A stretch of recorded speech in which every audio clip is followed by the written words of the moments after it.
সন্ধেবেলা বাড়িতে বসে মা ও মেয়ে মিলে মুড়ি খাচ্ছিল। এমন সময় মেয়ে বলল যে আমি বাথরুমে যাব। বাথরুমটা মূল বাড়ি থেকে একটু দূরে। মা বললেন তুই এলে আমি যাব। কিন্তু 15-20 মিনিট হয়ে গেল, মেয়ে আর ফিরে এলো না। মা উঠে বাথরুমের দিকে গেলেও মেয়েকে কোথাও খুঁজে পেলেন না।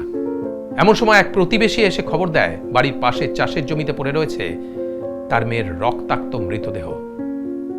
আজ আমি আপনাদেরকে বলবো বর্ধমানের এক মর্মান্তিক ঘটনার কথা। পিয়ালি সুন্দরী, মেধাবী, নিম্নবিত্ত পরিবারের একটি মেয়ে। তার বাবা সামান্য দর্জির কাজ করেন, মা গৃহবধূ। পিয়ালি দর্শন নিয়ে এমএ করার কথা ভাবছিল, কিন্তু হঠাৎই খবরের কাগজে একটি বিজ্ঞাপন দেখে সে উৎসাহিত হয়ে পড়ে। ব্যাঙ্গালোরের একটি কোম্পানি কম্পিউটার ট্রেনিং দিচ্ছিল এবং সেই ট্রেনিং এর পাশাপাশি একটি স্টাইপেনও পাওয়া যাবে, সঙ্গে ভবিষ্যতে চাকরির সুযোগ। সেই মতো বাবাকে রাজি করিয়ে ব্যাঙ্গালোর যায় পিয়ালি। ট্রেনিং ভালোই চলছিল। এরই মধ্যে সোশ্যাল মিডিয়ার মাধ্যমে তার সঙ্গে আলাপ হয় অমন নামে একটি ছেলের সঙ্গে। সেও ব্যাঙ্গালোরে একটি শপিং মলে কাজ করত। ধীরে ধীরে তাদের বন্ধুত্ব বেড়ে ওঠে, সেই বন্ধুত্ব পৌঁছয় প্রেমে। কিন্তু অমর ছিল ভীষণ সন্দেহবাদী, সারাক্ষণ পিয়ালিকে সন্দেহ করত। কোনো সময় কাজে ব্যস্ত থাকলে পিয়ালি অনেক সময় ফোনটা ধরতে পারত না, আর তাতেই অমরের সন্দেহ বাড়ত। তাতে কাজে অসুবিধা হচ্ছিল পিয়ালির। কদিন পরই ট্রেনিং শেষ হয়ে যায় পিয়ালি, তাই পিয়ালি তার বাড়িতে ফিরে আসে। অমরের সঙ্গে কথাবার্তা অনেকটাই কমে যায়, আর তাতেই যেন আগুনে ঘি পড়ে। পিয়ালির এই অবহেলা কিছুতেই মেনে নিতে পারে না অমর।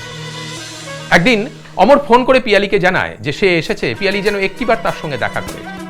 সেদিন সন্ধ্যেবেলা বাড়িতে মায়ের সঙ্গে বসে পিয়ালি মুড়ি খাচ্ছিল। বাথরুমে যাবার নাম করে বাড়ি থেকে বেরিয়ে সে অমরের সঙ্গে দেখা করে। তাদের মধ্যে অশান্তি শুরু হয়ে যায়, আর ঠিক সেই সময় অমর একটি বড় ছুরি বার করে আঘাত করে পিয়ালিকে। লুটিয়ে পড়ে পিয়ালি। অমর পিয়ালির দেহটা টেনে নিয়ে যায় পাশের ক্ষেতের দিকে, আর সেখান থেকেই পিয়ালির বাড়ির লোক উদ্ধার করে পিয়ালির মৃতদেহ। যদিও 10 দিনের মধ্যে পুলিশ গ্রেপ্তার করে অমরকে। দেখুন, সন্দেহ এমন একটা বিষ যা সুস্থ মানুষকেও করে তোলে মানসিক রোগী। সন্দেহ সম্পর্ককে করে তোলে বিষাক্ত। তাই অহেতুক সন্দেহ করবেন না। সুস্থ স্বাভাবিক সম্পর্ক টিকিয়ে রাখতে খোলা মনে আলোচনা করুন। নিজের বর্তমান এবং ভবিষ্যৎ জীবন সুন্দর করে তুলুন।